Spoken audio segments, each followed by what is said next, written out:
A JetBlue aircraft almost crashed into a charter jet when it was trying to land at Boston Logan Airport. This is the fourth close call there's been between major airlines within the past couple months. So we're going to take a look at this incident, try to figure out what is going on within the airline industry, and see if we can figure out what's happening. Tonight, the flight data tracking service known as Flight Radar 24 is estimating that these two planes came within 530 feet of each other. In other words, less than the length of two football fields. 530 feet really isn't that far, especially when you have a plane landing that's probably doing about 120 knots. Among the passengers on board JetBlue Flight 206 as it was about to land last night at Logan, Joe Bisbee and Lily Sternberg, who were returning from a vacation in Nashville. And then hitting the ground and then going back up within seconds, like you definitely got a jolt, and then nobody knew what was going on. So as I mentioned, this is a passenger that's on board JetBlue Flight 206 that's planning to land at Boston Logan. Now, as a passenger, you're sitting in the back, you're coming up on the end of your flight, you're probably looking out the window as a lot of passengers do. You're watching the aircraft get closer to the ground. And now as they describe it, it sounds like the aircraft actually touched down on the runway and then got airborne again. So that is probably the last thing that you're expecting as a passenger, or even if you're a pilot sitting in the back, I'd want to know what is going on. Let's find out. The Aviation Administration says the near miss happened at the intersection of runway 9 and runway 4 right. Tower controllers had told the pilot of a private Learjet waiting on runway 9 to wait. So if you're not familiar with Boston Logan Airport, we can take a look at the airfield diagram here. There's multiple crossing runways. They're talking about runway 9 is this runway right here, and then runway 4 right is this longer runway. It's about 10,000 feet long. But then, just as Flight 206 was coming in, the jet crossed in front of its path. And once we got, I would say far enough up, the plane was like to the side. We were definitely having to take some sharp turns, so it was definitely really scary. All right, she says once they got airborne again, the airplane was on its side, almost as if she's describing what might be an evasive maneuver. I don't think that's really what happened, but it certainly must have been the perspective of the passengers in the back. So we're going to take a look at that and find out what really took place. All right, the article goes on to say that according to a preliminary review, the pilot of a Learjet took off without clearance while JetBlue was preparing to land on an intersecting runway. An air traffic controller instructed the pilot of the Learjet to line up and wait on runway 9, while the JetBlue Embraer 190 landed on runway 4 right, which intersects runway 9. The Learjet pilot read back the instructions clearly, but began a takeoff roll instead. The pilot of the JetBlue aircraft took evasive action and initiated a climb out as the Learjet crossed the intersection. All right, now we're going to listen to the audio and try to break it all down. Jet 280, monitor tower 132.22. All right, Hoppajet 280 is this aircraft right here. You can see they're approaching runway 9, which is this runway. You've got another aircraft that's in the process of taking off from that runway. This is runway 4 right that JetBlue is going to be landing on. You can see where those two intersect right here. At this point, ground has instructed Hoppajet to switch over to tower frequency, so they should be holding short of runway 9, meaning they're not going to enter runway 9, and then tower is either going to clear them to take off or tell them to line up and wait.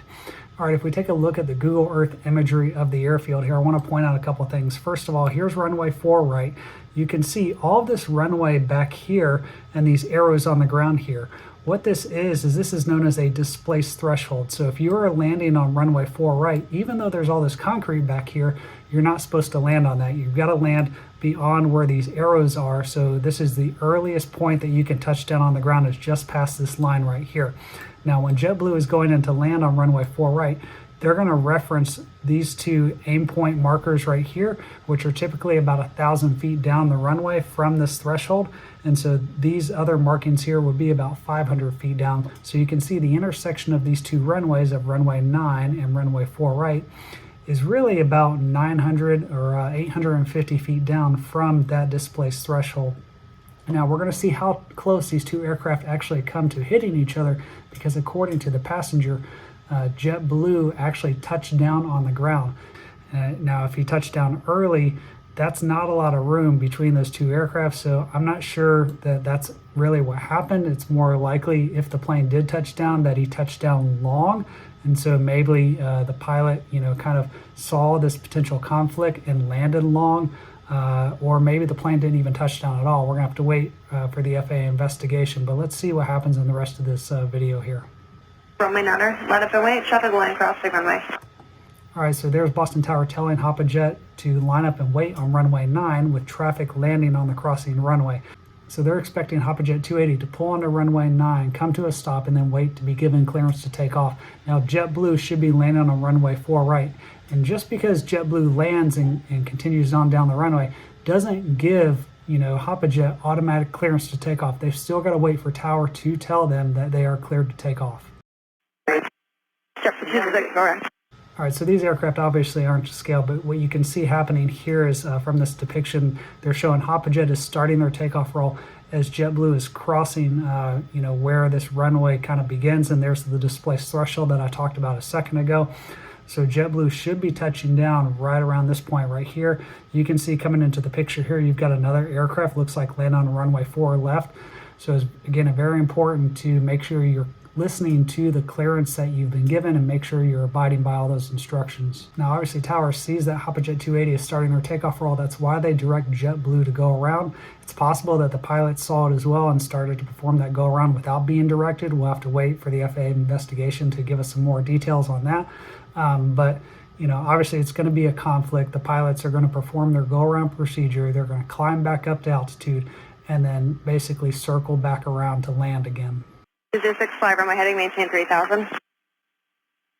Now you see in the video here, it says that JetBlue came 75 to 100 feet away from touching down on the runway when they performed their go-around maneuver. So it's possible they didn't touch down, but maybe the passenger perceived that they touched down. The two aircraft, according to preliminary reports from the FAA, were about 500 feet apart from hitting each other.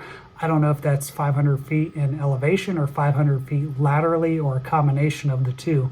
Either way, the controller did an excellent job of recognizing the danger of the situation and directing JetBlue to perform a go-around, and the pilots did an excellent job of performing that maneuver.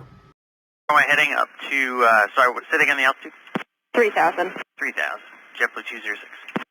Now, the passenger mentioned that it seemed like the aircraft made some sharp turns as soon as they got airborne again.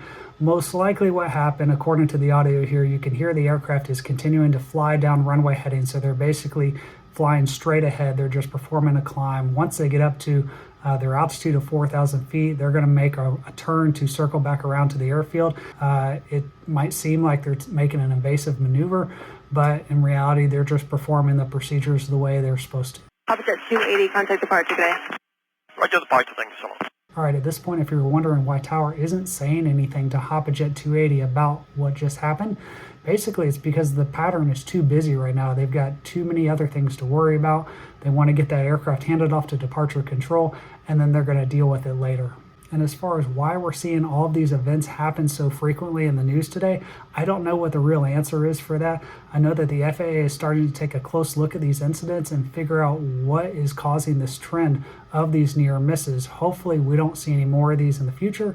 And if you enjoyed this video, please be sure to check out one of these other ones on the screen here, and I'll see you next time on Pilot Debrief.